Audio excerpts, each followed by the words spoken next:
right, we in here. We are in here. Oh yes, the brown. Yeah, man. Where you cup, man? I know you got something poured up. Where you cup? Yeah, I only poured it up because of you, man. I got my vino here. I had the brown the other day. What kind is that, man? You got to school me. You want the wine MVP? This is some Westwood. This is up in Sonoma Coast. This is one of their like French blends. So a Rhone blend. So Grenache, Syrah, Mourvedre. You can call it GSM blend. Yeah, I'm pretend like I know what the hell you just said.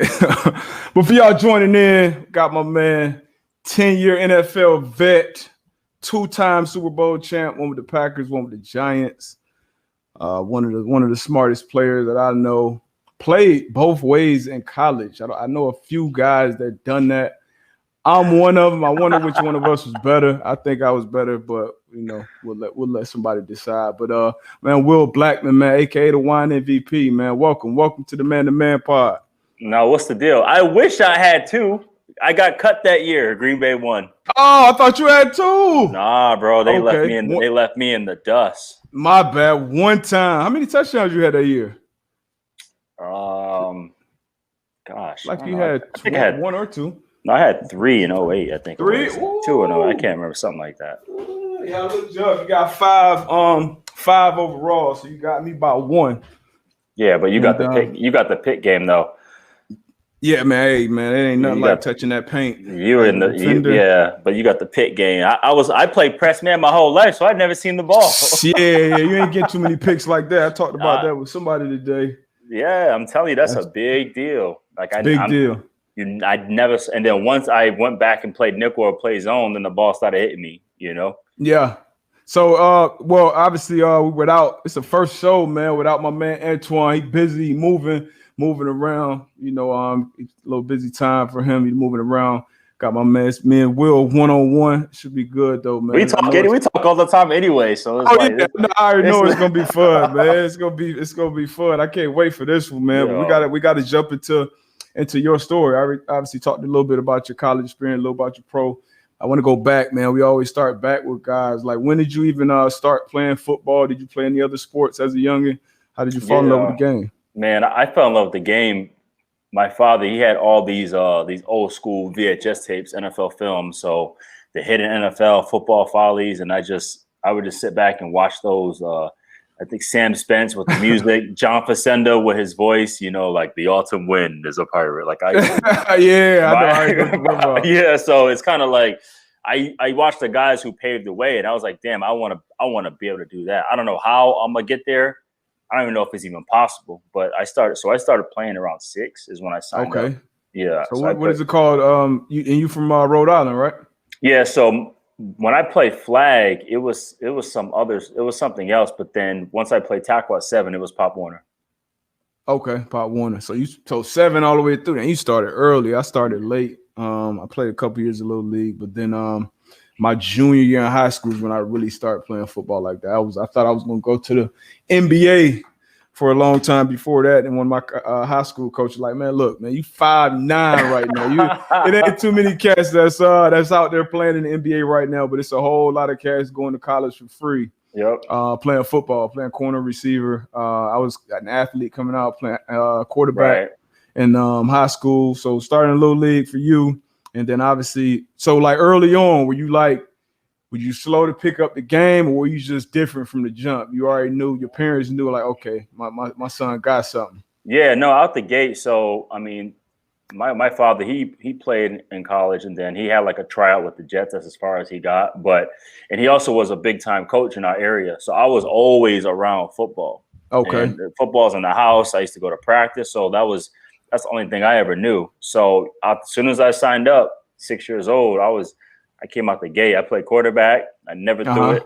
I never threw it. Probably running wing T, triple watch or something like that. I dropped back and took off. And and then all of a sudden it got to the point where, coaches over there trying to bid over me, trying to buy me on their team. Yeah, and exactly. That's how I know it got serious for me. And this is Rhode Island. This ain't even Florida. Yeah, South Florida. It was, man. We had basically we had bookies at the game. It was real, man. You getting $100 handshakes at the little league games down here. Yeah, so that's how I knew it was serious for me. And then it's funny because when I went to start playing tackle, we already had like balls on the team, and nobody knew me in this area. I mean, I didn't know any kids, any coaches. Wait, so y'all didn't play tackle as youngins? No, I'm saying I played tackle at 7. Okay. I'm saying so I switched teams and leagues to go play tackle, and I just remember, man, like I was so excited to play running back or something, and they already had like guys in the team, so nobody knew me, so they put me at tight end out the gate. Oh, man, they put you at tight end. That's one of the worst positions to play. And literally for real, we didn't throw the ball, you know that, and so they put me at tight end. But the one thing I did know how to do is I knew how to tackle. I knew how to hit people, so they put me at linebacker. So I kind of made my name on defense as a little kid, and then I remember our fullback got suspended. This is 7 years old. Our fullback got suspended, and he said, "Hey," a coach said, "Hey, who wants to play fullback?" I just raised my hand. What the hell can a 7-year-old do to get suspended? Bro, we had some angry ass kids. So that's what I said at 7. Yo. He said, "Who wants to play fullback?" So I raised my hand. I was like, "Shoot, I'll do it." And first game, it was 38 whip. You know, pitch me the ball outside. That sound like a toss. That's a toss. You did right. And so I pitched it outside, yeah. took it to the crib, and ever since then, that's when my offensive career started in tackle ball, and that was that, man. So, man, it was cool, man.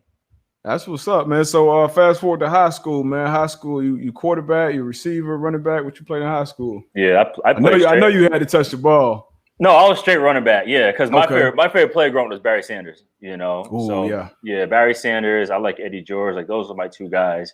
And just overall as an athlete, I like C. Wood, and obviously Prime was a guy. But yeah, no, I played straight running back. That was me. So when I got to high school, we were a wishbone team, and I was like, "Coach, running the ball 50 times a game." Nah, but I was like, we got to go to an I formation. Like I'm a tailback. Like I get the ball. So we switched formations. And I became a straight running back, and then, man, that was it. Running back and DB. Running back and DB. Yeah. So the recruiting process, how you end up at Boston College? I know it's pretty close to you. Yes. Probably maybe university. Was that a university you looked up to as a young kid and was like, hey, I see myself being there, or how did that go? Same thing. I had no idea how any of it worked. Remember, Rhode Island, like we don't have much out there in terms of like national notoriety. So you know, my brother actually went to Boston College as a student, so I was familiar with the school. And his roommate was the GA, the graduate assistant, and he was like, "Hey, man, I heard your brother's pretty good. He should check out the Boston College camp." So I went to the BC camp at 14, and I remember. You were a freshman in high school? Yeah, I just finished freshman year because I was young. I was young for my grade. And I remember I making so many plays, and then at the end of the camp, they take all the guys on scholarship and put them in a gauntlet and have like a showcase, like one-on-ones and all that stuff. One guy said, "Hey man, throw Will in there." Like, "Oh, he's 14." He was like, "No, throw him in there." So I went in there and held my own early. Yeah, went in there, held my own, and then shoot, next thing you know, sophomore year, first day of homeroom, I get the offer letter from BC. So that was my first one out the gate was BC, and First offer. Okay, so you D1 out the gate out of Rhode Island. Ain't too many D1 cats coming out of Rhode Island. Especially not back then. Not back then, no. And yeah, that was my first one out the gate. Just turned 15. And, you know, that's kind of where everyone was curious. Like, okay, who's this dude? You know, so people started taking notice. I actually got it. That's when a Nike camp was invite only. Yep. Yeah. Now I didn't want to go to this thing. So I didn't go to none of those, man. No Nike, Sparks. I probably went to maybe one. I feel like I went to a Rutgers camp when they. I can tell you ended up at UConn. That's how I know you didn't go there. Man, I snuck up out here. So yeah, went to the Nike camp, and which was an embarrassment, dude, because I was a running back, and they had us do one-on-ones versus the linebackers. Dog, absolute cooking them dudes. Like, we just run out and up. Yeah, they have a chance. Wheel routes, Texas route. Everything. I was running receiver routes on these dudes. Okay, I'm like, nah, ain't no running back going +4. I'm like, yeah, today we are. And so I ended up being the MVP of the Nike camp in New York. And then it just kept going from there. So some conferences, like the Big Ten, recruited me as a running back, which I was like, You guys a know lot of good running backs come out of the Big Ten. But I said, you know what type of running back I am? They were like, I said, I don't go between the tackles, bro. Like, yeah, that's down. That's power scheme. Yeah, that's A gap to A gap. I'm a scat back, bro. I'm a scat back. I look. I'm like Le'Veon. I'm trying to find the area, and and then also some teams looked at me at receiver because they saw me in camps. And then obviously an athlete, so they looked at me at DB. So I just ended up being an athlete in the recruiting game. Yep. Yeah, I was the same. I played quarterback in high school, but this was before the Lamar Jacksons and those guys of the world. My high school coach actually hit me like, man, you should have played quarterback, man. This quarterback at UM, he remind me so much of you. I'm like, nah, I think I made a good decision. But that recruiting, so your recruiting process is pretty smooth then. I know a lot of guys we talk to, man, you hear all kind of crazy stories. We had Kareem Jackson on here, and like he basically committed and had to be at Alabama like within like 24 hours. It was like kind of like, hey, we got a spot. This happens. Hey, we need you here like tomorrow. And he made it happen. It's always those crazy stories that people don't hear about. But George was kind of fair. I would say probably the smoothest recruiting story since. So you get to BC your freshman year. Well, even before that, G, I was just gonna say it was one of the most fortunate. And I was kind of how I am now. I was, witty. I was a thinker. So even the recruiting process, I gave some teams a hard time. Like I remember, people like, how you turned down Notre Dame? I was like, it's like because the dude called me and all he talked about was their history. I'm like, bro, I know all this stuff. You know what I'm saying? So I was fortunate. I was fortunate to do all that. I was like Tom Lemon came to the crib. Played in the Army game, so in USA Today, everything. So like you said, it was very, very smooth and fortunate. And then you played in the Army, so you were kind of around. You're a little older than me, so was like Rivals like big at that point? Yeah, it was Rivals and the Stars and all that. It was Student Sports and Rivals. Those are the two main ones. And then for y'all listening, this is pre-social media and Huddle and where you could put out highlights and Instagram and clips, all this. Like people really had to find if you was ranked on Rivals, you was one of those dudes. Especially if you're going to All-American games. They got a bunch of games now, but like that's what I'm saying. The Army game. Yeah, I played in the Army game. This is before they moved it indoors too. So in my game, it was Vince Young was the dude. That guy. And that he was that guy.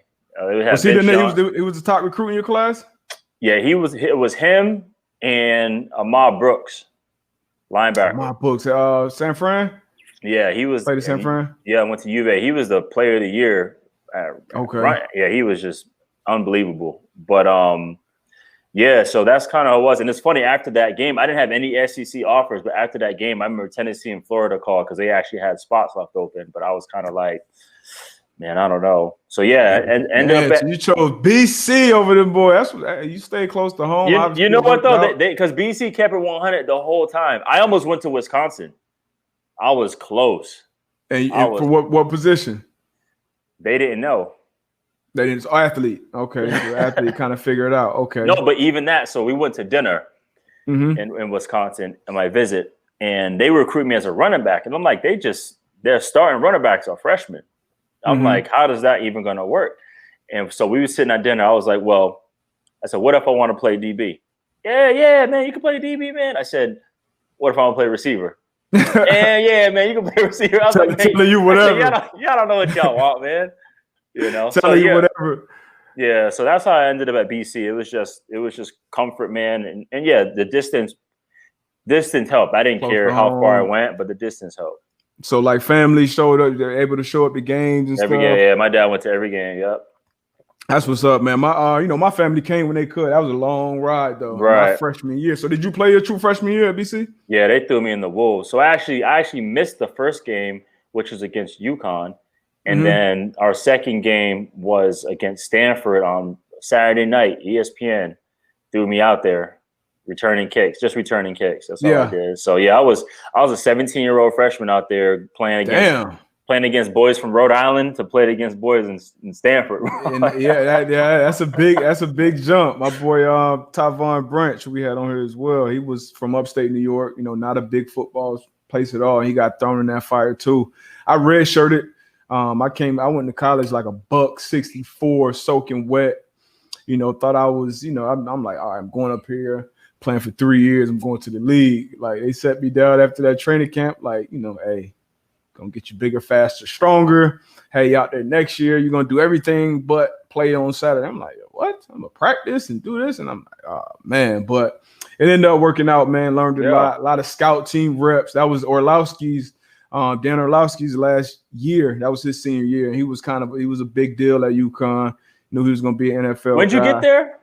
I got there. 2004 was my freshman year. 2004, okay. Yeah, 2004 was my freshman. That was Dan's senior year. And that was our first ever bowl game experience. We had just went D1 a couple of years before that. Yeah. So it was cool, man. So you come in and you're a kick returner your freshman year. And I played a little bit of corner. Little bit of corner, okay. Yeah. That's what I was gonna ask you. So at what point did you start playing both ways? Because it looked like you play like full games, like receiver DB, like full games. Yeah, so the funny thing is, I was full returner and full DB. And then going into my senior year, I saw the rankings, right? It was like Jimmy Williams, it was like Ty Hill, it was me, it was a bunch of dudes. So I was like in the top 10, top 5, DBs, depending on which scout report you read for the league. Yep. And my coach, I used to check that Pro Scout. I used to check that shit every week. Yeah, I got Pro Scout. I got what is it? Sporting News magazines over here and everything, right? So my coach pulled me in the office. He's like, we graduated 5 senior receivers. And they were all like ballers, They were like good for college. They never made it to the league, but they were really good for college. And he's like, we're looking, to possibly move you to receiver. I immediately said, hell no. At your senior year. So was Matty Ice still there? Matt Ryan was there. Yeah, he was going into his sophomore year. And I was like, but he wasn't the main guy yet. And I was like, there's no way in hell. And I was like, I just saw the rankings. Like, I'm not about to go to receiver. Because he didn't ask me to try it out. He wanted me to go full time. Full time, damn, okay. Yeah, because we had a lot of depth on defense, and we legit had no receivers. We had one dude, and he was about 5'6", and he was a really good player too, but he was small. Were y'all still? What conference were you in? Was that the Big East still? We were moving to the ACC. Okay, you were transiting. Okay. Yeah, we were moving to the ACC. So we had a couple of meetings where I just said no. I was like, "There's no way." And then, my mentality is I'm a team player, bro. So I was like, you know what? I said, I'll try it out in spring ball. I said, I'll play receiver in spring ball. They were like, bet, try it out in spring ball. Bro, I won the X job. Start X off the rip. X is the dude. Yeah, so X is a guy, especially in college, because it's different in college. You on the line of scrimmage. You on the line of scrimmage. And like if you were that boundary corner in college, that was usually the guy. That's usually where they put the best guy. And on offense, that's where they usually put the X. A lot of times it's gonna be one-on-ones. You gotta win those matchups. Yep. I played both, but I like that boundary more, man. It's more action. So I ended up winning the X job, but I said as long as I'll play full-time receiver, as long as y'all let me still come in like situational. So the first game we played BYU, they had Todd Watkins, the receiver. So on third down, I would come in and I would match him up. But I played full go at receiver. Full go. Yeah, I had my senior year. So I put in that paperwork after my junior year. You send the paperwork to the NFL. If you want to be an early entry in the draft, and they basically send it back and give you like a grade. Like a draft grade, basically. Yeah. Based off evaluators. And usually they give you a grade or two kind of after. So if you're expected to be like a second-round pick, they're going to tell you like fourth. Just because they want to encourage you to go back to school. So and the insurance policy will tell you too how much money they give you. Yeah. Lords of London. So I went through that process, and I'm like, man, like I was because my junior year was a deep cornerback class. You had Kaysen, you had Mike Jenkins, DRC. You had a lot of guys coming out. Who went at the top of that draft? But we had a lot of guys coming out. So I'm like, I'm gonna come back for one more year. And my coach was like, yeah, you come back. we'll let you play offense. I've been asking to play offense my whole career. And finally my senior year, but it wasn't full time though. I had like 15 play packages, and kind of like you, like I already knew I was projected to go high in the league as a corner. And I'm like, hey coach, look, I'm not running across the middle. Right. I'm not blocking, like, because we was a run heavy team. All the above. Yeah, we had Donald Brown, so we was a 21 personnel team. So basically, when I came in the game, it was like a 50% chance I was getting the ball. But it was fun though. It was nothing better than that. Doing it on a college D1 college level, because most people did it in high school. Unless you go to like a big powerhouse type high school, you play one position. If you're that guy in high school, you basically don't come off the field. You don't come off the field. I came off the field on like punt. That was it.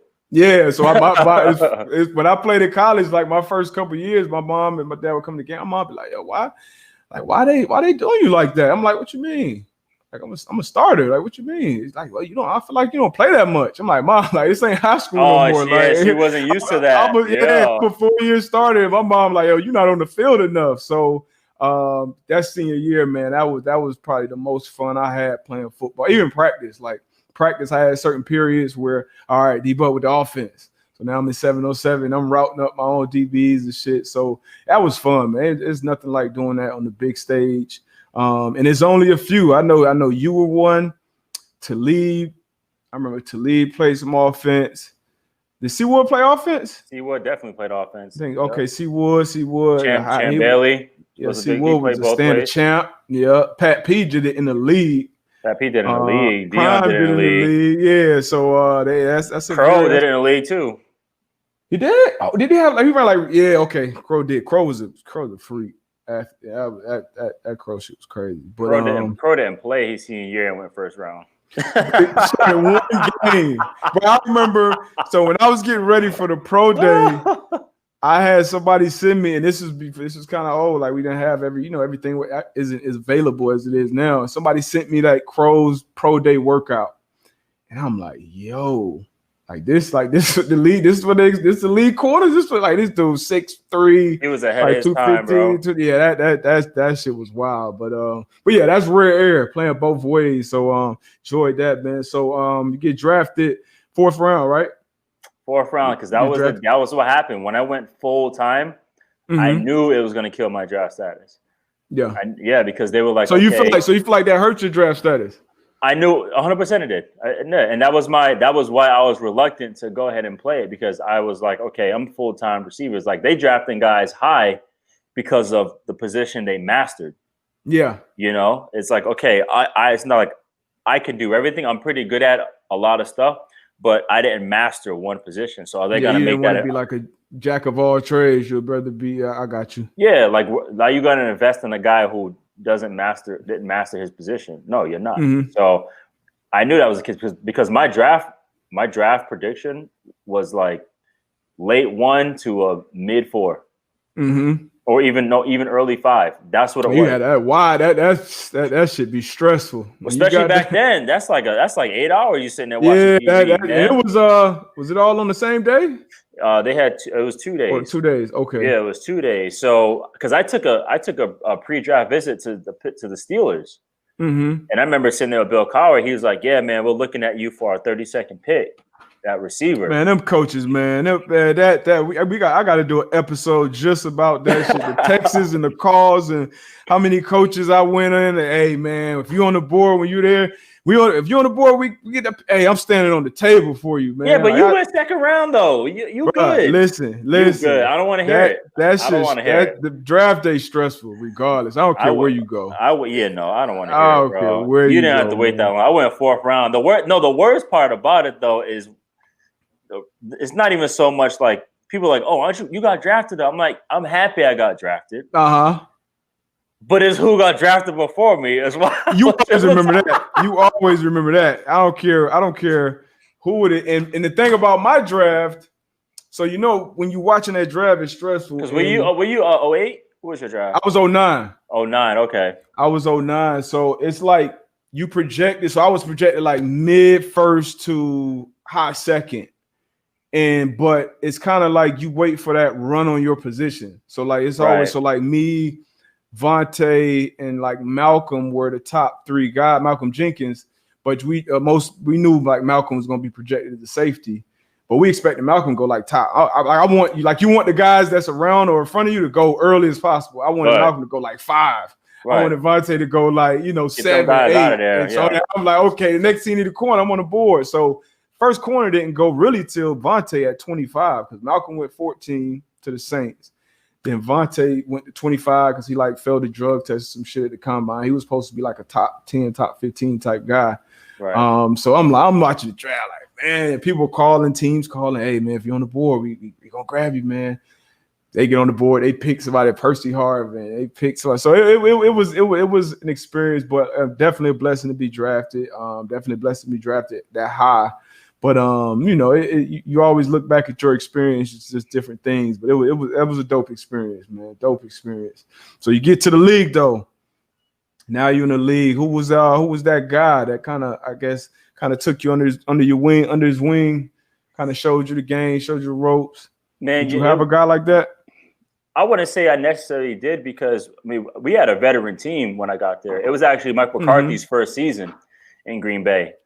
So they just hired Mike McCarthy. Ooh, I hope it wasn't nothing like this season you having right now. No, because we had ballers. So we had Brett Favre. So we just signed C. Wood. We had Al Harris. We had Nick Collins. We had some dogs on the team. So no, I mean the only thing was it was like we didn't have chemistry as a team, but we just had dudes who individually could ball. So I think we went 8-8 that year. I can't remember, but no, it was cool. I had a rough first year because I got hurt. I broke my foot my first day of mini camp, I think it was. Oh, shit. Rookie mini camp? We didn't have rookie mini camp because we had a new coach. So we had a mini camp as a team. Okay. Came in early too. Yeah. Okay. So, because I graduated on crutches with a broken foot. And then, so my first year was just injury plagued the whole time. And then my second year, kind of the same, like had a lot of injuries in training camp and then ended up still playing that year. I had a couple touchdowns on returns, but year 3 is where I was like, okay, I got to take care of my body and I need to learn how to watch film. Because the biggest thing was I wasn't making any plays. Like I would come out of every game, just my uniform was dirty, filthy, which is a DB sin. Like you don't get dirty, bro. It's a happy meet. Like you don't want to come out too clean. But if you come out looking like you play in the damn trenches, like you had a rough go at it that day. So I was just dirty, and I just remember like, Will was clean. He had like 2 picks. Nick Collins was clean. He probably had a pick. Like everybody was chilling, and sometimes Will wouldn't even practice. So I'm like, how is this dude just legend status? Maybe it's just him. So I remember one night, 2008, right?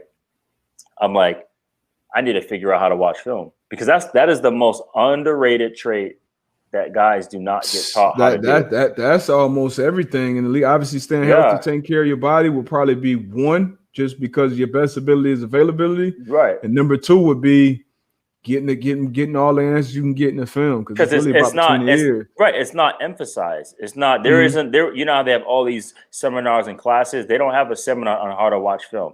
Facts. They don't do that, especially and everybody does it kind of different too. Everyone does kind of different, but there are certain common things. Like we had one guy, and I was already late in my career, Aubrey Pleasant. He's the DB coach on the Rams, and he literally real quick. I'm gonna cut you off, but let me. So, talking to young guys, I love dropping game on young guys. So you said it's some common things. I feel like I said, everybody watches film differently. But what would be like? So when it comes to watching film, for a college guy that's trying to get to the pros, or a young guy that's already in the pros, you may be in year 5 in the game. I know guys who played 10 years and don't know how to watch film, but so what would be that? What would be those common things that's like, okay, everybody can do this. This is something you can do to make you better, make you make more plays. Well, it's pretty tedious. So really quick, I'll tell you what made me get like that first. So I remember I came back to the facility and I was like, it was like late at night. I was like, I'm going to watch film. I'm going to learn how to do this on my own. Like, screw it. So I walk into the room. I remember the blue light was on from the projector, meaning somebody was in there or somebody forgot to turn it off. Yeah. So I walked in and I open it and I see C. Wood in there. And we had like a stadium type auditorium. So he was above like where the projector was. He was like, "What's up, young blood?" He was like, "Come in here and have a seat. I'll show you some stuff." I'm like, "Bet." Like I sat down. and he was like, basically, he showed me formations, down the distance, splits, how they all are like tendencies. And he said, look, he said, my main thing, bro, he was like, if I see one play show up 3 times, same formation, I'm jumping it. So Yeah. if I'm watching film and I see a tendency like this, same formation, same play, same everything, the situation lines up. If I'm in a game and I see that, he goes, I'm playing my percentages. I'm jumping it, you know? And that's how he made a lot of crazy picks. So I started understanding formations down the distance. I was like, okay, but how do I put it together to get ready for Sunday? You know? And it's legit a process, because the number one thing too I feel like that people struggle at is like, okay, yeah, you're in a facility for what, like 8 hours, right? You're there all day. Everything when you're in the facility, man, it's like it's fat. We're trying to get as much in as possible. Yeah. So then you go home and you're like, man, I just spent all day. I'm not trying to watch nothing else. But when you get home, that's the most crucial time you have to review. Okay. So this is my week, and it's going to be a lot. So let's say, okay, the game is over. So we play Sunday, get home. I'll just chill out and I'll just be free and watch the Sunday night games. You know, Monday, you know, we get the sheets for the opponent. We'll review, go over some stuff. I'll probably rewatch the game. Tuesday, right? You're off. Tuesday, you're totally relaxed. But I'll start watching first and second down. I'll watch first and second down on my own. Why? Because Wednesday, we're going over first and second down. So I get a little bit ahead of the game, so that it's more review when we get there on Wednesday. So Wednesday, we do first and second down, have practice. After practice, go home, or review practice, and then I'll start watching third down. I'll start watching third down, money down. Why? Because Thursday is third down. Third down day, yep. Yeah, so I get ahead of the game so that on Thursday it's not too fresh for me. And then we go over it, have practice. Then same thing, right? Review third down practice on Thursday. Then I start watching red zone, 2-minute goal line. You know, I start watching that stuff because Friday, that's what we're gonna go over too. Yep. So I always watch them all in pieces, because what happens is then on Friday and Saturday, I'll watch a whole game and then put it all together. See, I started kind of the opposite of that. Almost, I would start. So I almost reverse engineer. So the first thing I would do with my next opponent, I would watch the game first. Yeah, I watch, you know, how they start the game, how they come out, the drive started, you know, P and 10, you know, what are they doing, set and change. Like I wanted to see a game, and I would love to watch TV copies. Because I like to kind of hear kind of like the narratives. And the thing about it, and players don't know this, and I picked this up more so in my later years, like when so before games, players go into production meetings and they sit down, like the big time players go into production meetings and they talk with the announcers and they say, oh yeah, we're going to do this. So that's why when you hear the game, they say, hey, you know, we're thinking about, you know, getting Will Blackmon more involved in the passing game this week, blah, blah, blah. So if I'm playing an opponent and I'm hearing about this stuff, like, you know, maybe the week, or maybe, hey, we like this quarterback does better with no huddle, you know, he's a fan of it, blah, blah, blah. So now you have all these little nuggets. So once I get to my week, now I have that in the back of my mind, and I break it down the same way as you. You know, you break it down those things, and then you get your cut ups. You do different things, but like I said, everybody does it different. And very similar to you, Sean Springs was my OG, my rookie year. Him and Lee Barton, but Sean Springs, he took me in and like he was like, bro, like, listen, a lot of these coaches, like they go from place to place and they do the same things. Right. And then when you see these coaching trees, they do their same things and they put their own little wrinkles on it. But a lot of these coaches are very like prideful in a sense, like, hey, this is what I do. It's changed a little bit. Coaches lean and changed more now. So like they're trying to scheme more a little bit now. Yeah. But when I first came in, like it was like, if it was somebody from the North Turner tree, like they were in the same similar shit. Yeah. If it was somebody from Andy Reid's tree, same, you know, so it was the same. So knowing those things, Springs, once he showed me that part of the game, I'm like, oh shit. Yeah, like, it's not coordinators, it's the system, it's offenses, man. Yeah. Once you know offenses, Yeah, so but that's a big part of the game. And the earlier you find the thing about it is most guys figure this out in year 7, 8, 9. Yeah. And that's when your body starts to slow down. Yeah. If you can figure this shit out in year 2, 3, man, it's gonna be easy. The game's gonna be easy, man. Yeah, when you still rolling out of bed, running 4-3, 4-5, 4-4, like and you can move and play, like that's when you start making Pro Bowls and because that's All what Pros and happened to stuff me, like that. man. It's like I was working, but I wasn't working as hard because I a famous quote. So Kevin Mathis, right? He was in Atlanta with D Hall, and he told D Hall, he said D Hall, man, he said word on the street is you ran a 4.1 at your pro day, right? He said I run a 4.5. He said, but Kevin Mathis said that? No, Kevin Mathis was telling D Hall. He said D Hall, he said D Hall, you ran a 4.1. He said, but I run a 4.5. He said, but I guarantee you in the game, I'll get to that spot before you can. And he was like, what you mean? He said, because I know it's coming. Yeah. He said, I know it's coming. That's a fact. And that's the thing. If you just, man, that the information is there. It's like they're giving you the answer to the test. We get to watch film. You get to watch film. And then the hardest thing after that is that you just trust and believe it. It's that's the hardest thing. Because it does come a point in the game, or points in the game where you're like, okay, I know this format, I know this situation. Like, and for me, Springs, it was like, hey, the 3 times thing, it was the same thing. We would go into a game and he would show me, all right, look at this formation. Okay, look at the field position. All right, look at where this guy is. They're going to window dress it. They may motion this or shift. Yeah. But that final formation, he's at Z. He don't usually line up at Z. When he's at Z, what did he do? Okay, we saw it this game. We saw it that game. We saw it this game. Okay, if he come out in this, it may be 1 or 2 plays. I'm not going to try to jump everything. But if I see this and all them shits add up, all that shit, you got to drop your nuts and go make a play. Yeah. And that's the that's the difference between guys. I mean, I always tell young guys, hey, them plays, them pick sixes, those are the plays that change your life. You know what I mean? Everybody can do their job, but when you can do your job and then take that extra step and be ahead of the game, because everybody good, everybody fast, big, strong, smart. But when you put that time in, it shows up. It shows up. So the guys that's playing now, who would you say is kind of has that combination of skill? And you can, because we can watch a game and know, okay, that guy's prepared. That guy put the work in. That guy cares. Like who would be your guys now, either a corner or safeties? Gosh, corner. Obviously, you got to say Gilmore. I think he assesses every single situation. He plays every single person different. He understands like all kinds of leverage. He gets the weirdest picks where you don't think he's going to get the ball. Like he ends up picking it off. Definitely like him. Obviously, he's injured right now, but you always got to throw Sherman in there because that's actually Sherman's best asset. That's his best weapon. So you watch Sherman, you can tell and the thing about Sherman, people always, he's a cover 3 guy. He lines up on his side, he plays third. That's not it. Look, man, when you know what the hell to do, because defense, when you don't want to be out there thinking about what you got to do. Sherman knows how he's going to be attacked in the same coverage he's been playing for 10 years. No, but that's it though. That's it.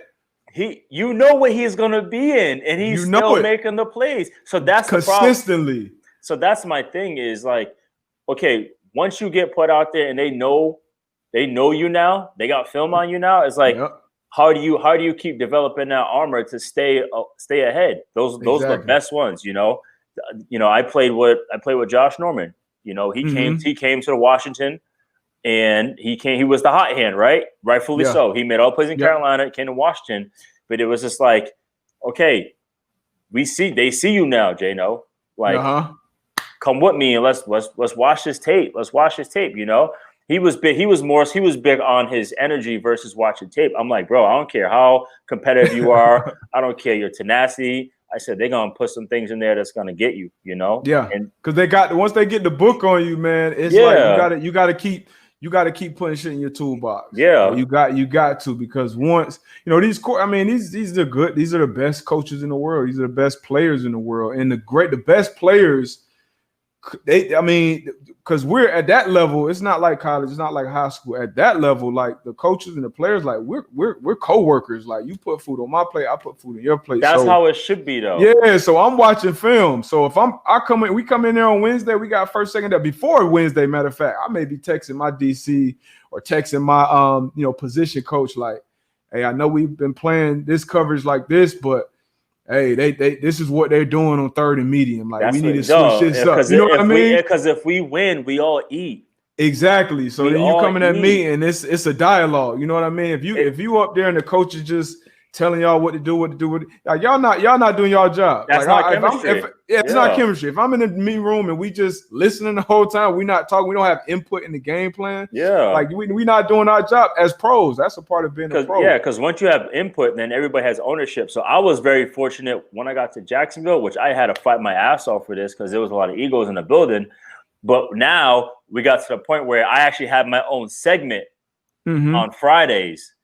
It was called Indicator Fridays, where I will find the most random stuff and tell the defense, hey, okay, I remember I'll give you a couple of examples. We played the Chargers, and I remember, okay, if it's 3rd and 15, if Eddie Royal was +2 behind in the slot, like he was 2 yards back, jailbreak screen. Yeah, because otherwise he was only +1. Yeah, 3rd and 15. It showed up in 4 games. They were like, okay, boom. Sure enough, we go to San Diego. We play the Chargers.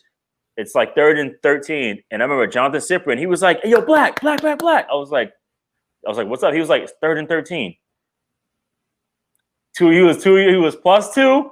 I went over to the DN. I tapped him. I was like, "Hey," I said, it was Chris Clemens. I said, "Don't even rush, bro." I said, "Go straight to him." I was in cover 3, so I'm the nickel. I got curl flat. Hell nah. Ball was snapped. I blitzed, laid him out. Boom. Went rogue. and I went rogue, but we ended the play. But everyone on the sideline was fired up because we talked about it all week.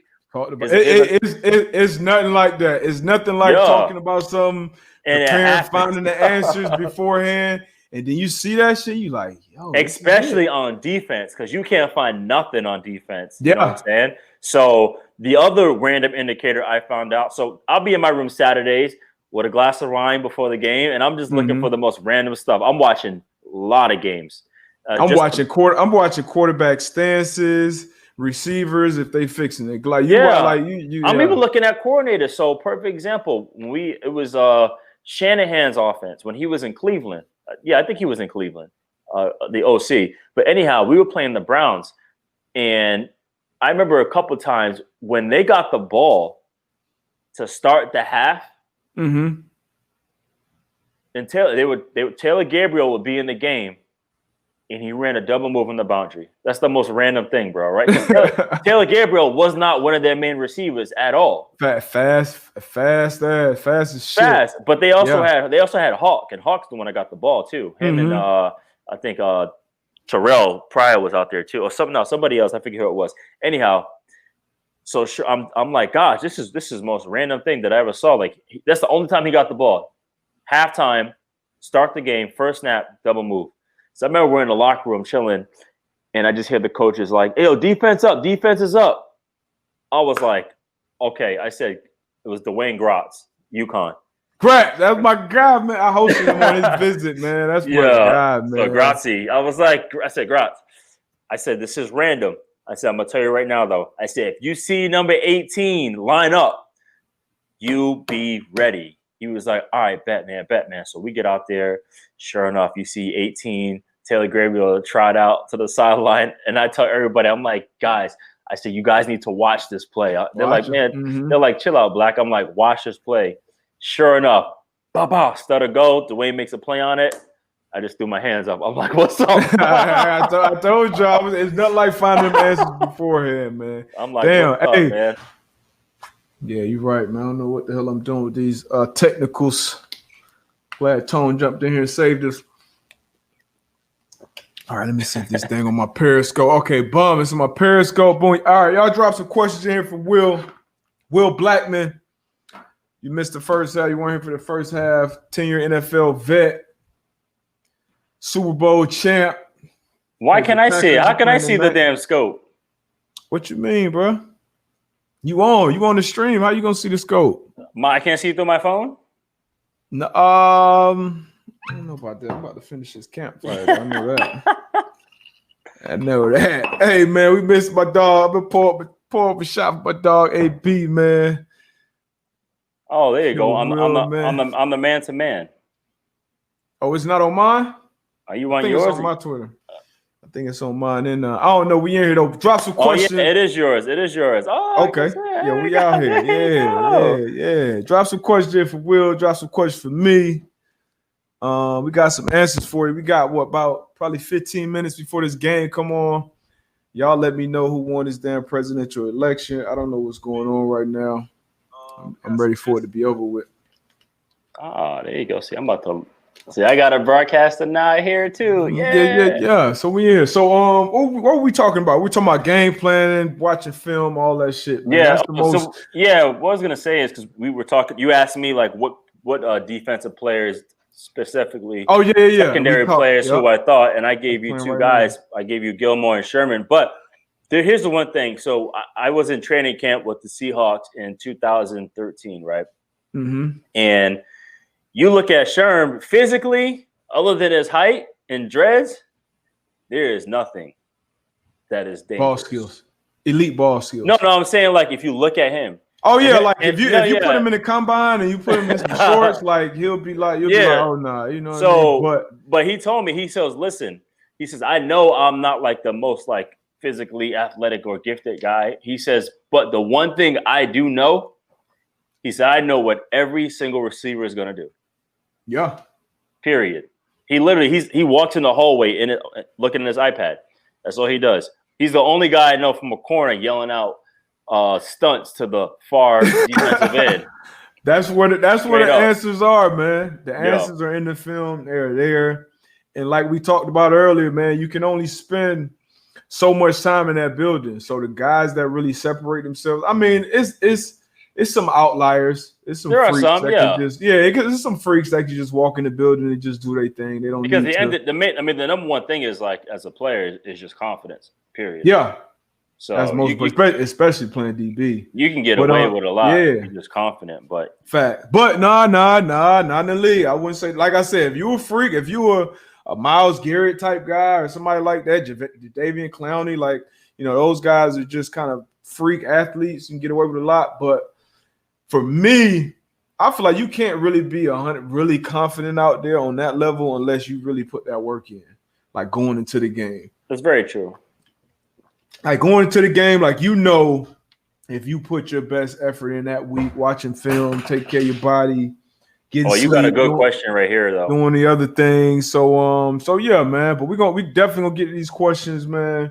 But before we get to these questions, I want to talk about what you're doing now. So I got the wine MVP subscription myself, and I don't know anything about wine.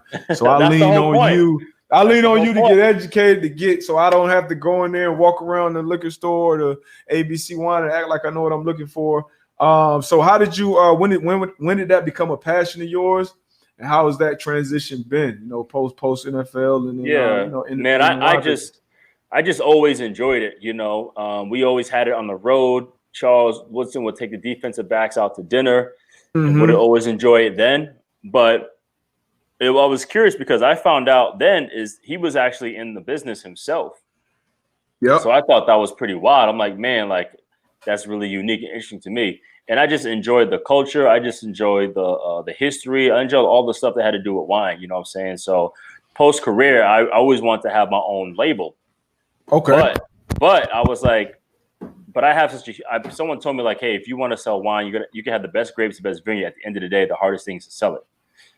But while I'm doing this, I'm taking all these classes, all these certifications, and people are hitting me up like for advice and ideas. So I'm like, gosh, I might as well just have my own concierge club, my own business where I help people with that, you know. And I love everything about it. Same thing that made me fall in love with football is the history. Same thing that made me fall in love with wine is the history, man. And that's what made me, like, the key word, like you said, is passionate. Because for me, this is not a hobby, man. This is full-blown business. I got bottles all over the table. I just got a new fridge. I got 2 certifications in wine. So that's you were talking to my producer, Tone, and y'all were talking about being a sommelier. I don't even know what that is. That's it, what is that? What's a sommelier? Is that like expert, basically? Well, in layman's terms, man, sommelier, that's the wine person in the restaurant. The person you ask for advice to get you wine. That's the main thing about sommelier. I just call myself a wine professional, man, a wine educator, because that's what I do. Yeah. So hey man, so if subscribe to the Wine MVP, man, it's not gonna hit you across the head. What is it, $80 a month? Yeah, $80 a month. Oh, 80 bucks. You get 2 really known varietals, man, and then also I give you the full blown education about it too. So it's cool. It's get fun. Little cards, man. Especially now though, for the holidays, you can buy it just one time. You don't have to subscribe and get locked in, so you can just buy one box. It'd be good for the holidays. Yeah, hey, it's dope. It's definitely worth it. Especially if you're trying to impress somebody, you can give something as a gift. But listen, I saw a good question, bro. Yeah, which one? Which one you want to click on? Okay, the one that says these questions. We're about to hit these questions, man. Yeah, because I before I lose my thought, it said which coach taught you there you go. That one right there. Brett _K10. What coach did you guys have that taught you to prepare for the best? Like broke down film the best? Who was that for you? For me, and this is crazy because this was like year 6 for me, I think it was, or year 7. But it was Chris Richard when I was in training camp with the Seahawks. Chris Richard, bro, I learned more from that dude in 6 months than I learned my first 6 years. Wow. Yeah, I'm telling you, man, it was literally all about just the indicators. It was all about just like things we talked about before, understanding the offense, understanding the coordinators, understanding it was situational football. I was that's everything on the professional level. But that's what happened to me is those 6 months. It was it finally clicked. I'm like, it's not about him. It's not about them. It's situational football. That's all it is, and that's Chris Richard, who should be in Dallas right now. That's facts. That's a good one. Mine would be, I would probably say Todd Orlando, my defensive coordinator in college. I think he's a D coordinator at USC right now. He's been at Texas. He's been in some other places, but he really taught me just the game of football, like defensive football, like understand. Like I went in my meetings for the combine, like when you go and meet with the GMs and the coaches and stuff, and they put you in the room, like almost every time they were like, wow, like you're coming into the league knowing, like I said, like, oh yeah, I got to be in the apex of the defense to kind of split this and that. They're like, whoa. So like Todd Orlando, I was fortunate to have some great coaches, man. Todd Orlando, Scott Lagatos, Bill Belichick, obviously. Bill Belichick, everything was situational. Like everything. That's the most important thing about preparing football, because you got 60, 65 plays in the game, offensive, defense, and it's going to be about 4 or 5 that makes the difference in the game. It's going to come down to a 2-minute drive more times than not. Right. So just going over those same situations time and time again. I put it on my timeline. I was like, I put on my Twitter a couple weeks ago, maybe last week. I was like, yo, if I ever become a head coach, we're doing 2 minutes at some point in practice every practice day. Like, I don't care. And Tyrann Matthew, shout out to Honey Badger. He was like, that's what we do over here in KC with Andy Reid. And you need real live bullets in practice. You need it, not only for the players, but for the coaches, the coordinators. Yeah. So you put them in a real situation. It's not nothing they prepare for, no scripted, it's off script. So it's like, hey, middle of practice, boom, blow the whistle, bring the teams up, tell both teams situations, hey, 1:38 on the clock, you got 1 timeout. Ball's on the -39. Right, you need a TD. Offensive coordinator, you go that way. First nickel out there, 11 personnel, and you do the thing. So that way, once you get in the game, you already know how your coordinator's thinking. So you already know, all right, it's 3rd and 8. We got this many timeouts. Shit, it's a menu of 2 or 3 plays that's coming in right now. Okay, boom, bet. Now I'm looking at the offense. I'm getting indicators from the offense. I'm not thinking about what the hell I'm doing. So but what's wild is wild is though you literally have maybe 30 seconds to process this whole thing. Not even 30 seconds, like 10 to 15 to go through every single thing. Like, what's the split? What's this? What's the down and distance? What's the situation? Maybe there's a new quarterback. Maybe it's personnel. Like, you got all this very little time to process it. It's funny because everybody is fast. Everybody is strong. Yep. Everybody has some kind of mutant ability in the NFL. That's why you're there. And so how do people win? It's situational ball. That's all it is. Between the years, man. So we got another one. Pepe from Mexico. Shout out to Pepe. Pepe told me I did a good job on the French pronunciation too. Appreciate that, man. I didn't know they speak French in Mexico, but the man part, how much time you put in a week on watching film and studying the game?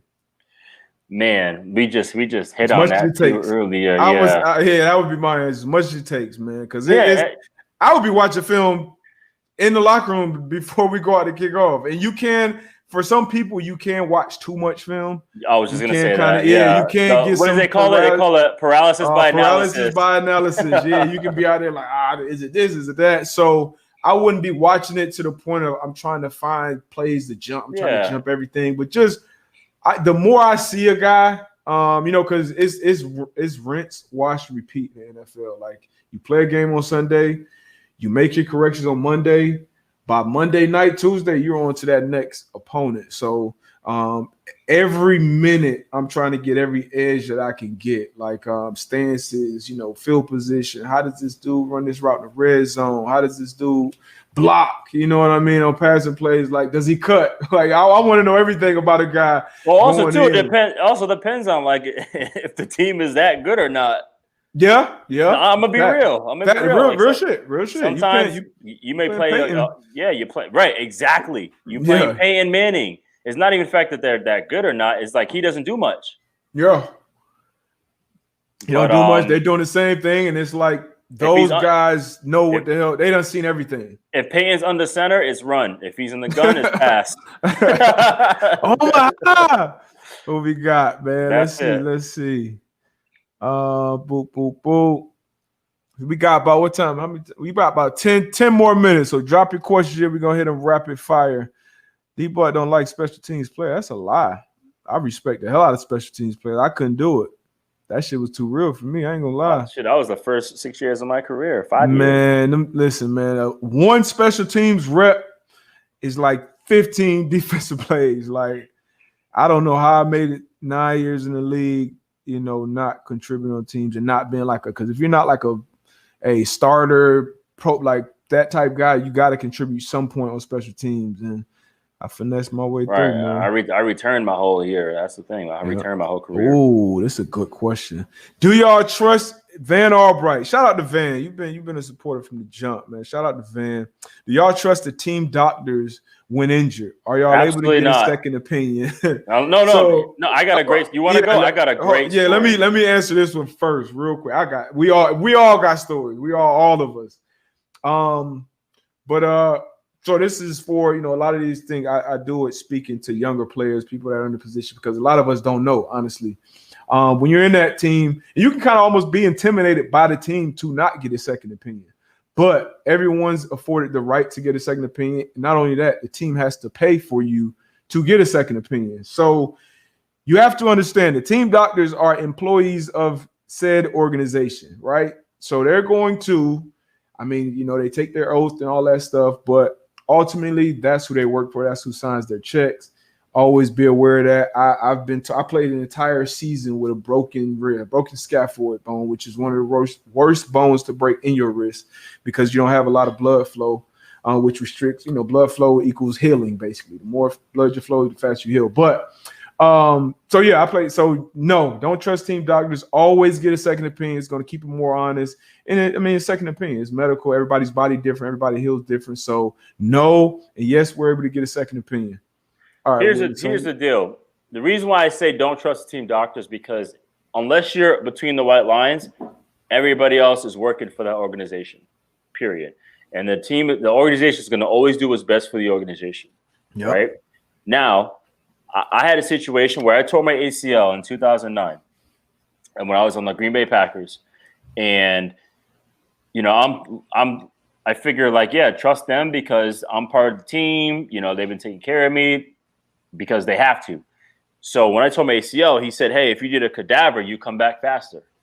So I'm thinking all right, I want to come back faster. I don't want to miss much time. I knew nothing about the injury and the extent of an ACL, but I had more than ACL. I had a lateral meniscus. I had cartilage damage. I had dislocation. I tore my knee up, dude. So ended up having the surgery, came back, did not do well at all, and which ended up me getting released 2010 because my knee didn't fully heal. So I go to the Giants, right, and I have my physical with the Giants. And the doctor's like moving my knee around. He was like, dude, he said, one, your knee is super loose. Two, your MRI shows that the doctor put the ACL in wrong. Yeah. Also, when you have an ACL surgery for an athlete, you want a patellar tendon graft because that's the strongest and it's your own. If you do a cadaver, it can reject it. So that's exactly what happened. Right, yeah. So not even just team doctors. When I had any kind of injury, I never told the team. I went off site. Unless I got hurt in the game, then they documented it. But if I had something in practice or something that I can handle, I will go somewhere else and get treated straight up. Because that's the best. I wouldn't even be in the training room because they know everything down for me. Everything, and they mark it all the way down. So when it's contract time, yeah, absolutely. But let's see. All right, come on. Has the media ever got someone messed? All right, so I'm gonna assume like you're talking about the media talking about players, and that kind of gets in your head. I'll give you my experience. So throughout my time in the league, that was kind of when social media started to really become a thing. And then you go after the game, you get on your Twitter feed. Like the worst thing to do as a player, as an NFL player, is to like search your name in Twitter, like after a game or before a game at any time. You better never search your name, not your at name. I'm talking about just your name. You're gonna search your name. Worst thing to do, and it can definitely get in your head, especially with these young guys, because you allow too much of anything in you. You start to believe it. You start to try to I'm gonna like so. I would try to your best to try to keep that out. It's hard to, especially in today's day and age, but. It was some times where I would get beat on the play. Sometimes I'll make a play and I'd be like, oh, I know this shit. I know they talking about this. I know they talking about this Monday night. I just made a play. So it can go both ways, but it's definitely a part of the game, especially in today's game. What's your take on that, Will? I know you came in the league a little earlier than me. What's your take on that? No, it definitely can. I mean, but you just got to understand it comes with the territory, right? It's almost like dating an attractive girl, man. It's like everyone's gonna look, bro. Yeah, like, you can't get mad every time. That's what you signed up for. You know what I'm saying? Come with the game. Same thing. It's like you play in the league. You're on a national stage. People are gonna talk bad about you. People are gonna talk good about you. They're gonna talk about you. I mean, I'm in one of the most famous plays, Odell's catch against the Redskins when he dove out and snagged that one. And when I knew right after the game. You already knew. You knew right when it happened. I was like, you know, because I had the same one with Jarvis. Jarvis caught a slot seam on me. Like, I'm like, yo. Listen, so all the cameras came at me and were like, hey, what happened to this play? I was like, I laughed about it. I was like, straight up. I'm like, bro, I thought it was overthrown. And I just seen that 4X glove go, ugh. Yeah. And like snagged it. So I was like, kudos to him, man. Like, I know. He did. But a lot of guys can handle it because the one thing I don't like when guys come on Twitter, man, and they apologize for a bad performance. It's like, fuck that. It's like anybody trying to hear, like, sorry, fans, man, we tried. Like, man, anybody trying to hear that, man? Man, that was on me, man. That one's on me. I was like, man, anybody trying to hear that, bro? Yeah. I mean, I was always one of those guys, and the media actually appreciate this. And now being in the media, guys always tell me, hey, man, you were always one of those players that good game, bad game, whatever. We could always come to you and get answers. Some guys, like, I ain't talking to media. I'm out of. You get dressed real quick, take a shower pill, you out of the locker room, you have a bad game. I'd always face the music, good game or bad game. And as a player, you always look at yourself first, man. Like, so when the players come out and be talking about the shit that happened with the Cowboys earlier this season, the coaches can't adjust or this can happen. If you listen back to this conversation me and Will had, like, it's not on the coach. The coach can call cover 3 every snap, every play they want to. It's on us to go out there and communicate and execute. Period. Point blank, period. We got to be out there and make the adjustment. Sherman is making adjustments. Bobby Wagner making adjustments in that defense. Fred Warner's make adjustment in that defense. These guys run vanilla defense. It's not exotic. They know offenses know what the hell they get when they go into to play these teams, but those players know how they're going to be attacked. They know the weak spots. And that's part of being a pro. So and there were guys on that take ownership. There were guys on that defense that played a lot of football for them to be dealing with that. That's the thing too. It's like, I don't know, man. It's because we always say, man, whatever. There are times where it's like, man, the coaches can be how they want, but once we get between those white lines, bro, it's on us. Facts. That's a big fact. All right, this is the last one I'm gonna take. It's another one. Brett _K10. What's your favorite coverage to play, Will? 0. That might be the first time we got that answer. Because 0, for y'all who don't know, 0 is the defense blitzing one more than the offense can block typically. And so everybody else is in coverage. We know the ball is coming out hot. It should be at least. It's cover zero. No deep safety, no middle of the field safety, no split. It's just me, mano el mano. I like zero too, but it depends on the situation. Why is that your favorite coverage? Because of that reason, I don't have to think about any situation. I just know the ball's either coming out quick, and if it's not out yet, I better be on my horse. So that's the thing. I remember, like, a perfect example when we just talked about coaches. I was on the Redskins. We were playing Dallas, and Coach Joe Barry called a cover zero. He called zero blitz 3 plays in a row. And we're like, dog, like, call something else. He was like, I'm calling it again because we're getting to the quarterback, you know what I'm saying? And we were like, man, let's just make this shit work, bro. Yeah, you got to make it work. For me, I went up there and I played off. And I remember I forget who it was. I think it was like Bryce Butler or somebody. And I was like, man, I'm just going to press this dude. I didn't even care. Sometimes you got to do that in zero for sure. I'd be like, you know what, I'm going to press. But the thing about zero, if you press, don't miss. 9 times 10, you know that fade coming. You know the fade. If I'm pressing, I'm almost inviting the fade, and I like that matchup. No, I was kind of like head up to outside, and I kind of. Oh shit, you brave, boy. Well, because I knew I can go. I wasn't worried about the slant because I was gonna. That's what I'm worried about. Because the thing about zero is, there's nothing inside. But I'm saying I'm playing. I'm outside, but I'm playing the slant. So if he released it, if they try to check fade on me, then I'm on it because he's not been outside. What's yours? That's your favorite. One robber. So I was fortunate enough to play. I played nickel. I played corner. I played safety. My favorite. If you told me, hey, D-Boy, you got one play to go out there and make a play. What call do you want to call? Coach, call one robber. And I'm the robber. Hey, whoever else, you get the post.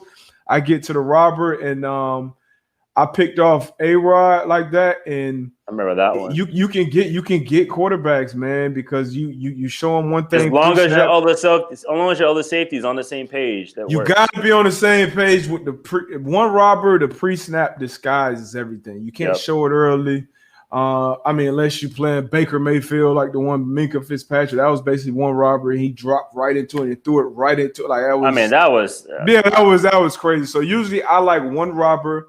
And I want to be the safety that's drop. I want it on third down. I want to drop opposite of the top dog, right? So if Odell's in the slot, if Julio's in that slot to my right, I want to be the left safety coming down. You can sneak over there. Yeah, everybody else is in outside leverage.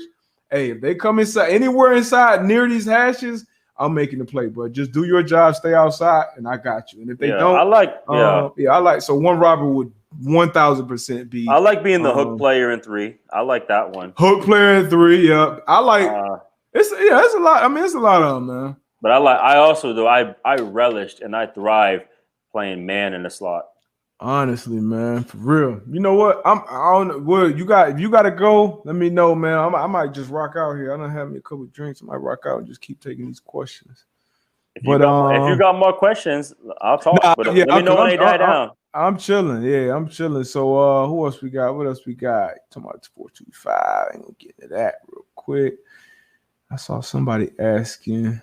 Okay, with Eli, what happens post game with T? You want that one first? Or you want me to get it? What's he mean? I guess he mean with details. Like he want us. I mean, I'm not giving no names or nothing. Like, but I'll tell you this, like, I miss playing the game, but I miss the other things more than that. Like traveling, the camaraderie and stuff. Yeah, taking the road trips and the plane. Oh, team. Okay, with teams. My fault. So he meant teams, not T. Okay, I thought you was asking for the T. Well, I'm about to say this ain't the shade room, but yeah. So it's just a camaraderie because as a and I say civilian. I feel like I'm a civilian now. But like when you're in it's like a fantasy world when you're playing in the league. When you're a professional athlete, it's something you dream of, and a lot of it is what you dreamed it to be. Like it's a fantasy world. I'm 30 years old in a locker room, taking trips, staying in nice hotels, getting police escorts, like.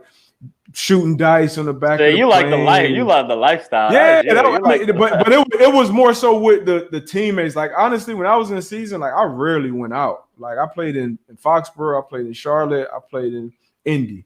Like during the season, I was really out in the streets. But like when it came to like kicking it with my guy, like it was managed. Once I became like the OG in the locker in the meet rooms, like Monday nights, like DBs, we together. Like we linking up, we having dinner together, we watching Monday Night Football. We going to somebody's house, we shooting dice together, like we doing something because that creates that real camaraderie. And I know it's bigger than ball. You know what I mean? Like I know your kids, I know your wife, I know your girl. Like like I'm gonna really go out there and do and go to war for you. So that's what I miss more than even playing the game, honestly. And even when we get on here, we got Will on here today, but 9 times out of 10, we get guys on the podcast like dudes don't want to leave. Like we had Rob Mathis on here, my boy Ty, like.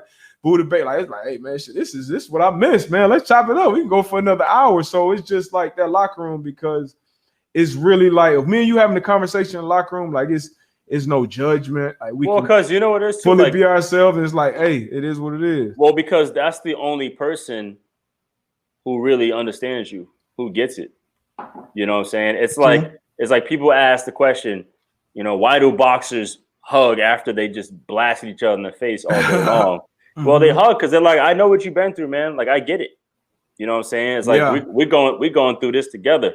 You know what I'm saying? So that was the cool part about just sitting there talking, having that camaraderie. I truly loved that. Even that's not the question. I love the games. I mean, you can't replace that. You can't. Yeah, I like walking out pregame in the tunnel, and it's just like. Especially road games where it's like everyone against you. I thought that was the most fun, man, where you just walk into someone else's lines then. And it's like, man, let's burn the ships and figure this thing out. It's especially a hostile. What's your favorite hostile environment? Oh, so you played in Green Bay, you played in New York, you played in Washington, Jacksonville. You played Seattle, Jacksonville. Like, what was your favorite like your favorite stadium to walk into? And you're like, hey, I know they're gonna be wow. No, my favorite one was when I was in Green Bay to go to the Metrodome to play against the Vikings. That was a straight up. The Metrodome. That's how I know you are old. That was listen, I played. So was it you playing on AstroTurf? No, that was Field Turf. I was about to say you ain't playing. I was about to say you ain't that damn old. No, I did at BC. I did at BC. That's gross. I did at my freshman year spring ball. We played on AstroTurf. Like, but yeah, the Metrodome, man. Okay. It was because it was just like everyone says the Bears, but for me it was the Vikings, man. I know the Bears have a long history, but Minnesota, it was just nasty, wild. I remember I took a punt to the crib, and I did like I did the Dion shuffle. I jumped into the stands. I remember fans were throwing beer on me, and I was trying to drink the beer, dog. I say it all the time when I'm on with AB, man. Like I would much rather go into a hostile environment than be in my home crowd. I mean, I like the home crowd, but it's nothing like just either shutting the crowd up or getting booed, like just. Because when you step in, like your home fans, your hometown, they gonna rock with you. It's fun. You like when you go energy. There, especially if it's a division rival. So when you go in somebody else's stadium and you ball, you make a play, like okay, the odds gonna remember me. You. Yeah, these fans gonna remember me. These fans gonna boo me. They gonna hate me because there's certain players, certain teams, certain fan bases that hate other players because they know, like, damn, like my stadium, honestly, we never had success here as a team, but playing in Pittsburgh, and it's just that renegade soul, bro. That was like one of the best experience. I'm like, yo, because that crowd get live, the team get live. Seattle, that energy from that crowd is crazy. Arrowhead. I got a pick 6 there.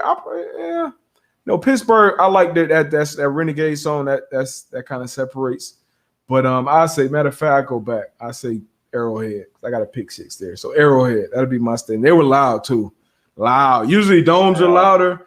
They are loud. I was playing in Dallas because I mean they're probably one of the most diehard fans outside of Pittsburgh. Dallas. I felt like I wasn't even really playing. I felt like that was You like at the club? yeah, I felt like that was like a video game or when they went to that Jerry's World, like that shit was like you walking out of the stadium, you see like glass, you walk through a restaurant to get to the field. Like a whole bar, like people fans in there holding their drinks, like yeah, boo, like what? So like Dallas was wild. And then you go out there and you looking at that big ass like that Dallas shit was crazy. Green Bay already up 7-0, but Dallas, Philly was pretty wild. I went to Philly as a Giant, bro, and I went to Philly as a Redskin. So Philly was pretty. Philly was wild. That was okay. So who would you say is like the craziest fan base, like the most passionate fan base?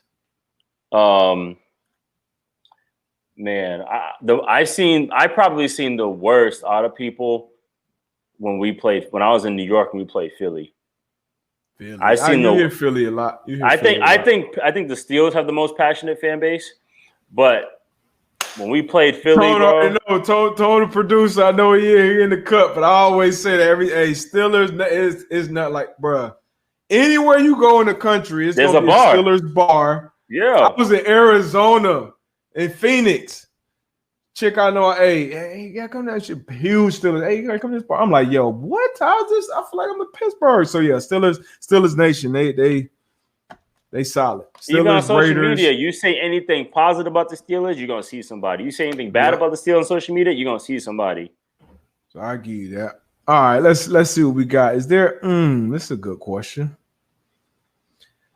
Mark Cernelik. I hope I pronounced that right. I hate messing up people's names. Is there a chance for the NFL to grow on an NBA level of international players in the league? Absolutely not. Not even close. It would never happen. Say nah? No. Sonoris, what up, baby? That's OG. Crib too, Carroll City, Miami. Shout out to Sonoris. He said playing in Dallas and Philly. But that question, is there a chance for the NFL to grow to NBA level? You said no. No, in terms of he said I players. Say no. I say he no. Said players. No. Yeah, players. No, because they even have a. You think no? For players, there's not talent like that. I think yes, and I'm gonna tell you why. So every year, outside of this year with COVID, so for the last 7 years, my boy King Batch, shout out King Batch. I went to high school with Andrew Batch. He's killing it on social media. He's killing it, movies, Netflix, everything. But every year, his foundation, the Roujon Foundation, shout out to the Roujon family. We would go to Jamaica every year. And every year I would teach like Jamaican athletes, the game of football, American football, because it's really only big here, right? You had a Euro League, but it's really only. But that's big my point. Here. You know what I mean? So it's not like an international. It's not like a hundreds of years old type of sport. So it's tough. But if you go into but when I go into these camps and these dudes that are used to playing soccer, used to playing rugby, used to running track, used to playing basketball, and I actually showed them the game, like, okay, this is your first time playing football, and I see these dudes, like, easily we can have that can be a pipeline from Jamaica to the NFL. That could easily be a pipeline, and I'm talking about you will have some of the best players in the NFL if we create. But you have to kind of put that, kind of how baseball does. When they go to other countries, you need that farm system. Yeah, they go to Venezuela. They go to these different countries. Well, because I'll tell you right now. So I know, the like the whole. That's a good ass question. It is because what the NFL is doing. Sorry about that. What the NFL is doing, they got the NFL Academy where they're actually trying to do that. The NFL Academy is trying to start a grassroots program in the UK. That's exactly what that is.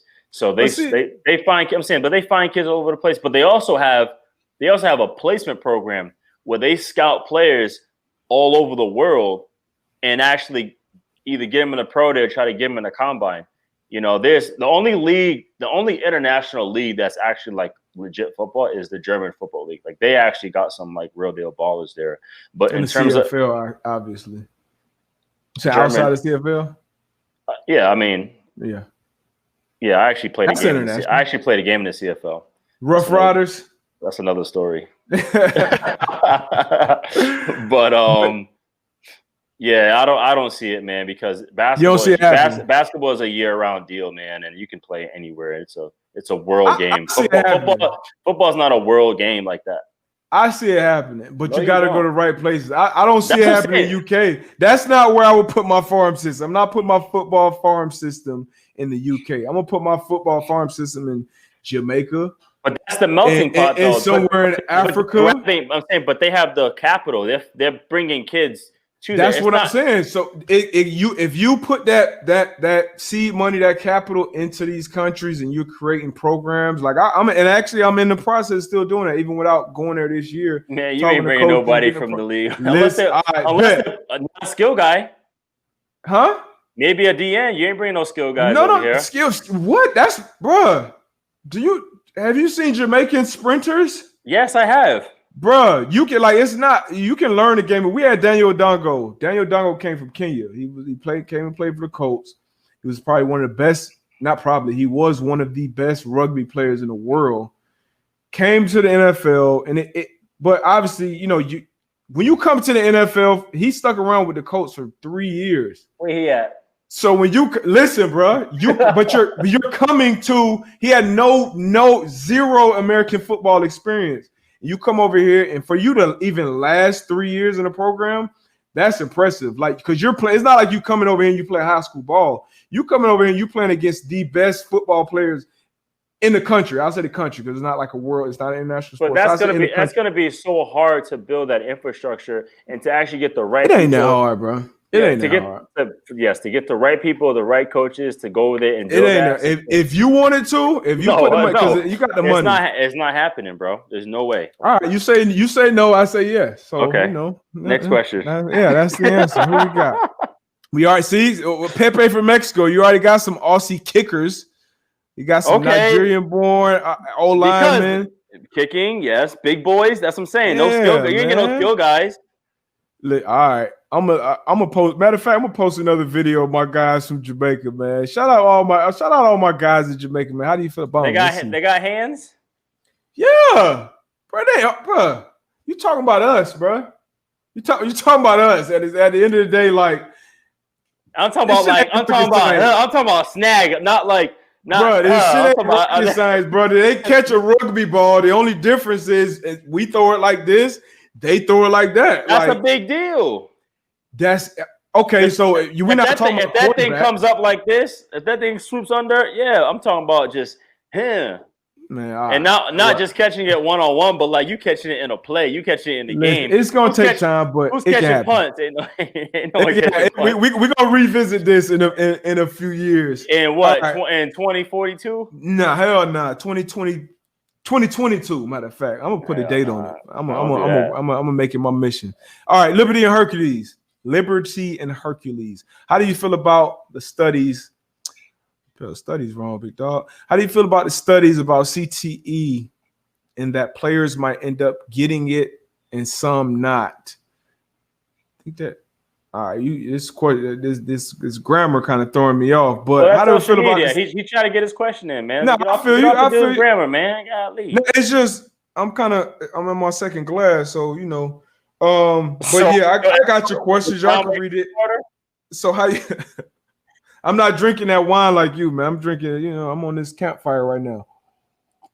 Oh, my whiskey. All right. Do you think they'll ever have helmets that'll eliminate CTE in about 10 to 20 years? It's impossible because it's not about the helmet. It's about the brain getting shook. So you can have the best helmet in the world. You're going to get hit hard enough and your brain's going to get shook. So no, you can't eliminate it.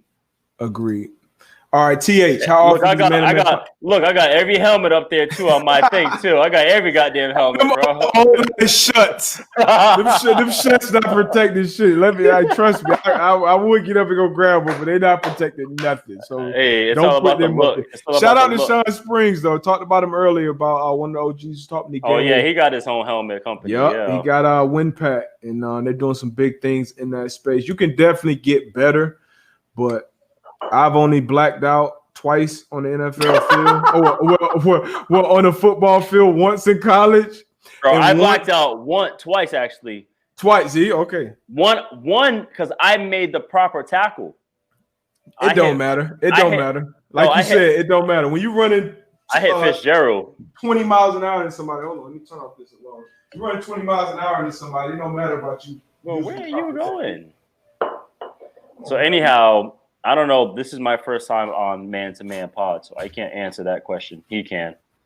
Oh yeah. So TH, how often does Man to Man podcast go live? So we go live on Overreaction Monday. Every Monday, we switch it up the times. Usually it's at 11 a.m.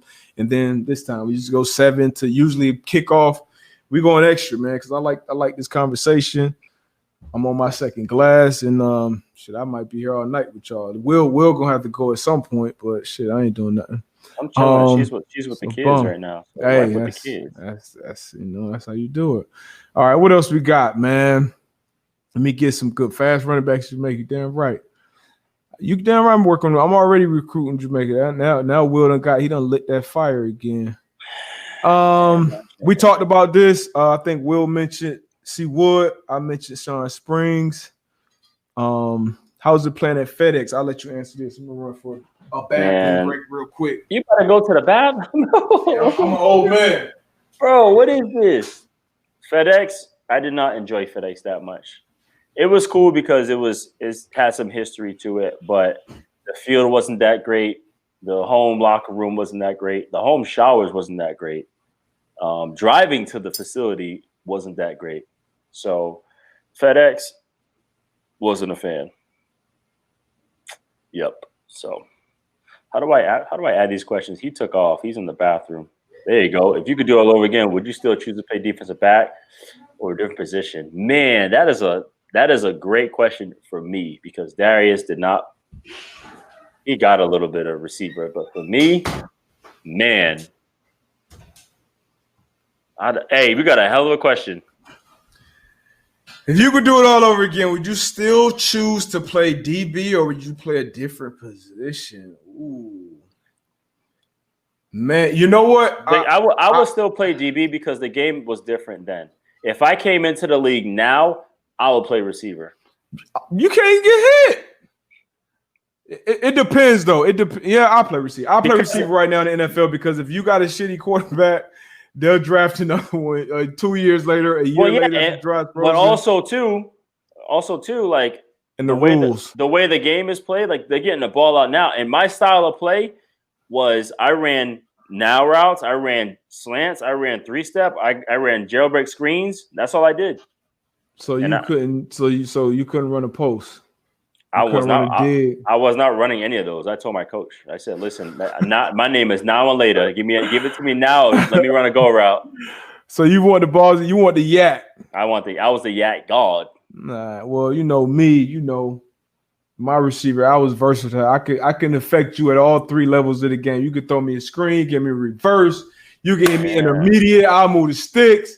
I run a post corner. They'll move. You know what I mean? Come on, man.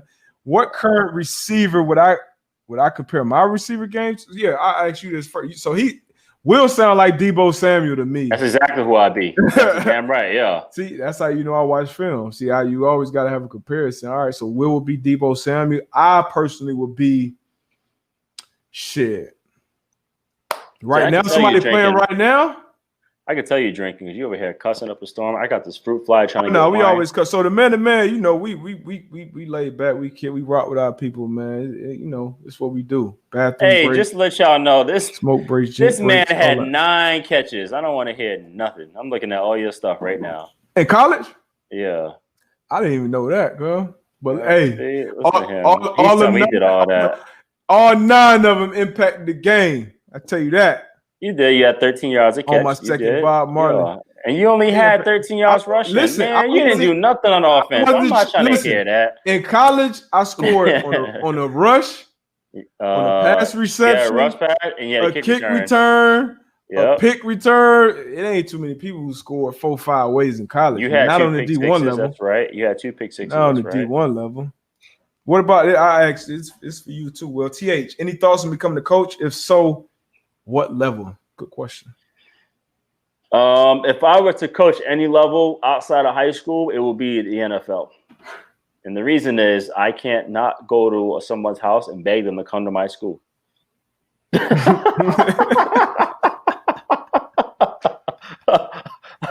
can't do it, bro. that recruiting is a beast in college. You got to be a good recruiter. That would be my same. It's my same answer. High school would definitely be the answer. Coaching, I wouldn't do it right now just because unless somebody really came. I'm not seeking, but if someone came after me and really was like, I will listen. It would see for me, and this listen. is personally, it would have to be, and I've had offers, but it would have to be like a legit, not like an internship. You come into, because the way I view it, the way I look at it, and I'm like, bro, so if you go to the Army, right? I got military people in my family. You go to the Army, if you just have a college degree, you don't come in as like the lowest level private. Just because you have a degree, I don't care what you got a degree, it could be underwater basket weaving. You come in at a certain level. So I'm not coming into your building as an intern. Like, I done been in the trenches. I done been at like real life. You about to start as an intern, all right? I'm not coming in as an intern. Like, Kellen Moore went from a backup quarterback, a career backup, to a quarterback's coach. The following year, he went to the OC. I'm not coming in as an intern. So that was the issue for me. It was like, I'm not coming in as an intern. And so that would be my issue. And then the time commitment, the kids getting older and everything, obviously, especially with COVID and everything, with them doing distance learning and all that.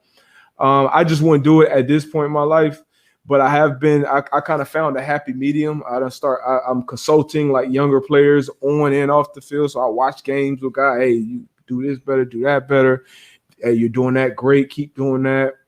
Hey, what are you interested in off the field? Like Will's interested in wine. Like, that was a passion of his. So it's important for players, because a lot of us struggle after the game, finding out, what do we really, because to make it to the NFL, to be successful, like, you really got to dedicate, like, everything else works its way around your football. So once you're out, which for most of us is your mid-20s, early 30s, if you're lucky, it's like, damn, who am I? Like, what am I interested in? What am I passionate in? So I try to do that earlier in the game, guys in their third, fourth year.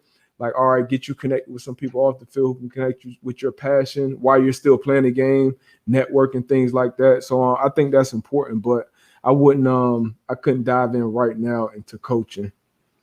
So that would be my answer. Yes, I would rather be in the front office. That was the next question. Yeah, for sure. Definitely. Any tips, Sweep Zachary, any tips for a guy that played D2 and trying to coach at college? Go back to your college. Go back to your college. Just keep learning the game, man. Will asked the question on Twitter the other day. Will's question was, matter of fact, you proposed the expert question you asked. What I asked? Well, you said, what did you say? You said, if you never played the game, could you be an expert in football? So like coaches, I guess, and it was an honest question. I know some people looked at it like, a lot of players were like, hell no. Like, I just want to know, like, do you guys think that without actually playing a game, can you be considered an expert? And my answer to that question was yes. Yes, but I also said in the comments, I'm like, well, perhaps they meant expert analysis. You know what I'm saying? I feel like I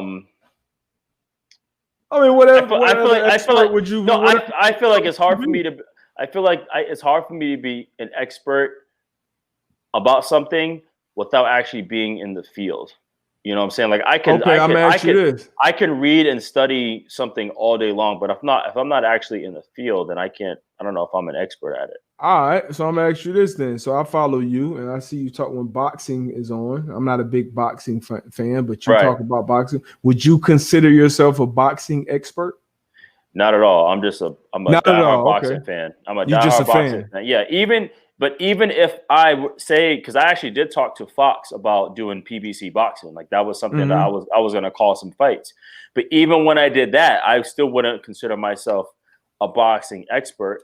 Now I see guys who have been in boxing for a long time, and I can call them a boxing historian. You know what I'm saying? Okay. Or I will call guys like Andre Ward. He's a boxing expert. You know what I'm saying? Abuski, she said, would you trust Abuski's? And Chris Santos said, would you trust a tattoo artist with no tattoos? Yes, I would. Okay, so you can be an expert. There's your answer. If I saw it, that's not the same thing. That's the same thing. No, it's an artist. That's artistry. Actually, So you don't feel like what you did on the field was art, was entertainment? That's just an art. That's just an art.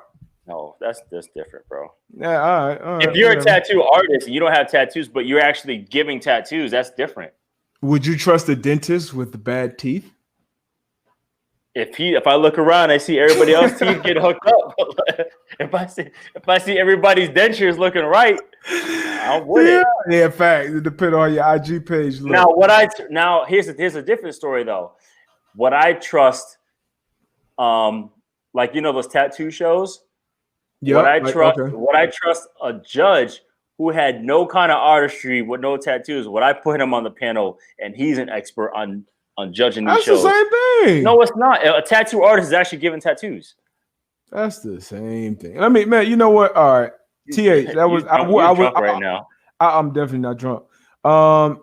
TH, that's a bad question. Have you ever been on the bad end of a holiday? I'm about to tweet that right now. I'm about to say Darius is drunk. Jump on. That's cool. Yeah, man, hey, it is what it is. I've been in my house for 7 months. Hey, y'all let me know who the president is. Matter of fact, if I missed that. No one game. All right. It's my last question. I am lightweight fried. Might get on here talking crazy. Casey. Last question. Let me find a good one. Oh, Desmond King trade. That's a good one. What you think about the trade? This doesn't count. It doesn't count. No, I'm actually in favor of it. I think Desmond King is by far one of the most underrated athletes in the game. He can play any position in the secondary, and he's an elite punt returner. So I think this is.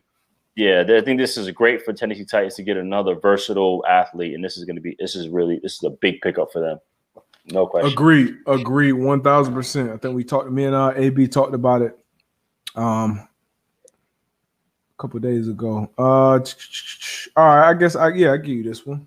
This is the one we get. Actually, this will be two. I'm gonna give you a 2-part question. It's the last one for Will. We out of here after this. I'm about to go get on my somebody said they on their second Bob. Van said he on his second Bob Marley. I'm about to get on my first. All right, so Full Metal Mike. Back when y'all played, don't act like we old like that now. I'm 36, bro. Back when y'all played, what receiver was the hardest matchup against? You know what's crazy, man, is I never had an easy day in practice, bro. I never had these damn. Yeah, man. I had Donald Driver one time, and then I got to move on to Greg Jennings, and then I had to move on to Jordy Nelson, and then we had James Jones, and then sometimes I had to match Jermichael Finley. So Finley was a dog too. Yeah, but no, for me, out of anybody I ever covered, man, it was Donald Driver, man, because I was the first receiver I ever had to cover. Oh. Yeah, he was the most craftiest. He was small. I'm not buying that. He said the hardest matchup for me, it was him. I'm not buying that. We just talked about Odell and the go-go gadget left hand. I played against Odell. Like, I'm not buying Donald Driver. I respect Donald Driver, craftsman. I'm not accepting. When he said back, I'm thinking like way back. Trump on you. I made a Trump. I'm not accepting the answer. Recount, revote. All right. Well, Odell and AB were tough for me because they never got tired. Oh yeah, that'd be my answer. AB. They never got tired. Got tired, and sometimes they didn't run the right route. Yeah, and that's the thing. When you playing with those quarterbacks, and you playing with like a Big Ben or Russell Wilson or a Aaron Rodgers, one of them cats like who can extend the plays and kind of like, all right, this is like we talked about earlier in the show. Shit, this is probably 2 shows at this point. We talked about earlier in the show. You game plan, you like, all right, he's running a curl on this formation. It's down this. All right, you run a curl, but now Big Ben threw off a guy or two, and now AB is breaking up the field, and they're on the same page. So right, AB plays in the dirt. Yeah, exactly. That backyard football. So AB will be the top one. And this will be the last one I leave. Oh, I knew you were gonna grab the one. This will be the last one I'm gonna leave you with, man. Will, take us out with this one. Will, what are Will's 3 favorite wine varietals? I'm gonna tell y'all again for whoever wasn't here earlier. Subscribe to the Wine MVP. Look, $70 man. some a month. You can do one time around the holidays. He's gonna send you a package, not only with the wine, he's gonna send you a nice card with all the details on the wine, where it's from, all that shit to make you sound smart. So let us know, Will. Man, you know what? My favorite, man, I like sparkling wine. I'm a champagne guy, man. That's what I like, man. I enjoy that. I also like me a Cabernet Sauvignon. This is from Spotswood. This ain't even out yet. They're 2018. Actually, if you go to spotswood.com Saturday, I'm gonna do a cool tasting with them. And you know what's been like really popping lately is Paso Robles. I like any kind of wine from Paso. They do a good job with like Grenache or Cabernet blends there to Bordeaux blends. So I like that's what I like right now, man. All right, there we go. And that's a wrap, man. About to catch the rest of this game. Packers versus Niners, man. Hey, Will, appreciate you, man. You rocked with us for a minute. Appreciate all the questions, all the interactions. Anytime. Subscribe to the pod, man. Hit the 5-star reviews, all that good stuff, man. Will, man, appreciate you, bro. I'm sure this won't be your last time on here. I hope not, man. Looking forward to hollering at you more. My dog, appreciate you every time, man. All right, bro. We out.